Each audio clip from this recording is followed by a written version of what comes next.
Janë kthyer sërish në agjendë të rektoratit 3 biznesmenët që para 2 vjetësh ja kërkonin mbi 2 milion euro Universitetit të Prishtinës me pretendimin se ky institucion ua ka shfrytzuar pronën tash 13 vjet.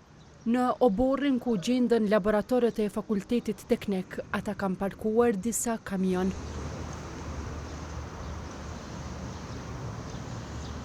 Për këtë veprim pretenduesit e pronës nuk kanë kthyer përgjigje, por në një bisedë përmes telefonit të hënën, njëri nga biznesmenët tha se vendosja e kamionëve është bërë pa komunikim paraprak me rektoratin. E të njëjtën rektori I UP-s Arben Hajrullahu u shpreh se nuk do të negociojë me ta. Unë kam dhënë instruksione të qarta që askush nuk guxon me hi me ata pretendues të pronës në negociata. Ata kanë kërku negociata ish menaxhmentit, nuk I njeh si palë. Nuk do t'i njohim si palë, çështën do ta sqarojnë organet e rendit. Koha ka raportuar para 2 vjetësh se 3 biznesmenët e kanë blerë parcelën më 2021 nga një pronar të cilit më 2003 I është bartur prona publike me aktvendim të gjykatës së atëhershme komunale të Prishtinës më 1998.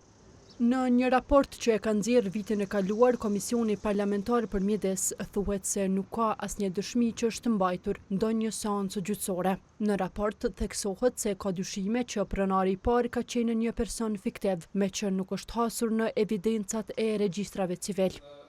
E Hajrullahu tha se duhet të hetohet procesi zhvilluar në vitin 2021, kur prona është bartur në emër të pronarëve të rinj.